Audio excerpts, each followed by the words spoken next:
Nah, kayaknya sekarang kita udah siap nih sama untuk membahas hukum ketiga Newton. Nah, hukum ketiga Newton itu ngomongin apa sih? Nah, sebelum itu, ini adalah terjemahan hukum ketiga Newton dalam bahasa Indonesia. Nah, sebenarnya hukum ketiga Newton itu diterjemahkan, bukan diterjemahkan ya, aslinya itu dalam bahasa Latin. Oke, aslinya itu dalam bahasa Latin. Nah, dia diterjemahin atau gini deh, atau Newton sendiri itu sebenarnya bukan orang Latin gitu, tapi dia orang Inggris gitu ya. Nah, dia orang Inggris. Tapi pada masanya Newton itu umum banget nih menggunakan bahasa Latin untuk ya mungkin tulisan-tulisan yang berbau serius kayak gini gitu. Nah, oke, sekarang kita baca hukum ketiga Newton ini dan coba kita mengerti. Sekarang, ayo baca.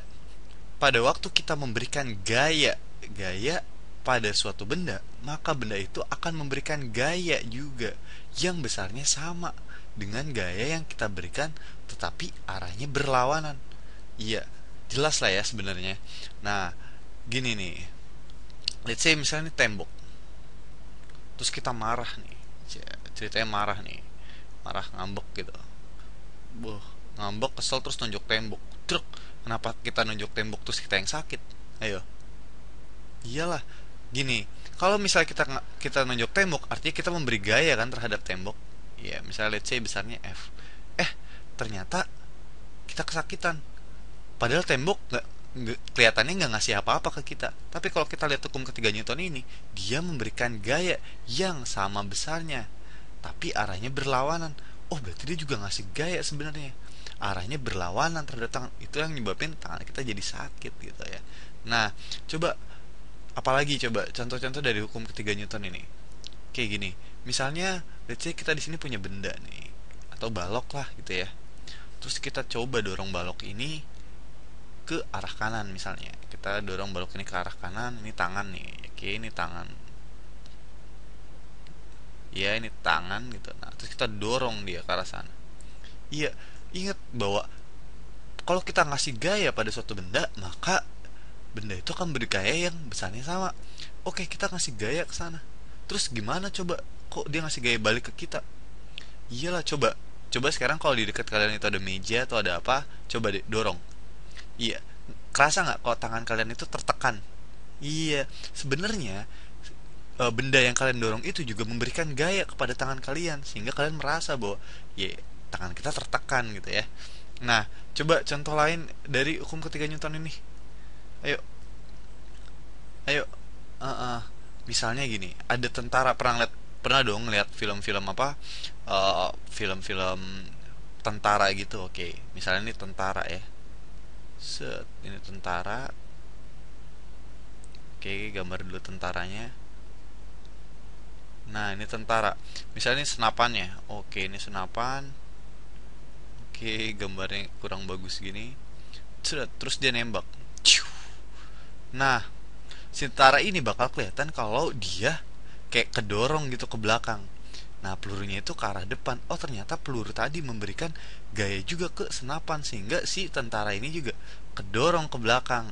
Nah, lihat, dia akan memberikan gaya yang sama besar tapi arahnya berlawanan. Oh, ternyata pas gitu. Nah, terus gimana lagi? Ayo, gimana lagi? Atau intinya gini lah. Atau intinya jadi kalau kita ngasih gaya terhadap benda atau apapun di sekitar kita gitu. Sebenarnya si benda tadi juga ngasih gaya yang sama tapi arahnya berlawanan. Oke, itu intinya sebenarnya hukum ketiga Newton yang ngomongin gitu. Artinya atau mungkin secara gampang kita bisa misalnya kayak gini. Oke, kalau misalnya kita ngasih gaya, berarti kita melakukan aksi gitu, oke ya. Nah, itu selalu sama kayak reaksinya. Tapi kita lihat di sini bahwa dia memberikan arah yang berlawanan. Berarti arahnya itu selalu berlawanan, negatif. Kalau dia positif ke kanan, negatif ke kiri, berarti dia arahnya berlawanan gitu ya. Nah, mungkin satu contoh lagi kali ya. Nah, satu contoh ini mungkin memperjelas. Oke, di sini misalnya ada orang yang lagi niup balon. Oke, ini orang lagi, orang kayak gimana nih gambar orang? Oke, ini rambutnya, ini kupingnya. Oke, ini, nah, terus dia niup balon. Nah, niup balon terus habis itu balonnya dia pegang. Dia pegang kayak gini. Ya, dia pegang. Nah, ini tangannya. Nah, pas dipegang, balon itu dilepas, gimana jadinya balon? Oh, balonnya loncat ya atau terbang ke sana. Terbang ke sana. Nah, ternyata udara pada balon itu Gimana udaranya? Ya udaranya itu didorong sama balon gitu.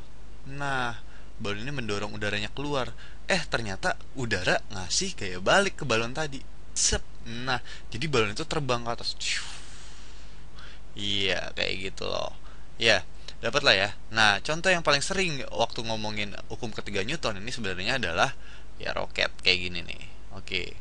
Kalau misalnya dia ngasih gaya, dia kan shoot ngasih gaya ke sini. Iya kan? Kok dia mau terbang ke atas? Iyalah, ternyata ada gaya balik yang besarnya sama ke arah sebaliknya. Iya nggak? Nah, mungkin nanti kita akan belajar lebih detail ini di video-video selanjutnya. Terus gimana sama astronot ini? Oke, lihat deh. Kalau astronot ini kan gimana yang ngambang gitu ya di udara ya. Nah, jadi sekarang bayangin kalau kalian juga tuh ngambang, sekarang lagi ngambang di udara, terus megang benda yang berat banget gitu. Oke, megang benda yang berat banget. Terus abis itu kalian dorong bendanya. Ingat hukum ketiga Newton. Oke, ternyata kalau kita dorong ke sana, seharusnya gimana? Iya, dia diberikan gaya ke arah sana. Artinya tangannya tadi kelempar gitu ya ke sini dikit. Nah, kalau dia posisinya kayak ngambang gini, berarti astronotnya itu kan yang jadi kayak gitu. Nah, itu adalah hukum ketiga Newton. Oke, di video selanjutnya kita bakal masih belajar fisika nih. Oke, sampai jumpa di video selanjutnya.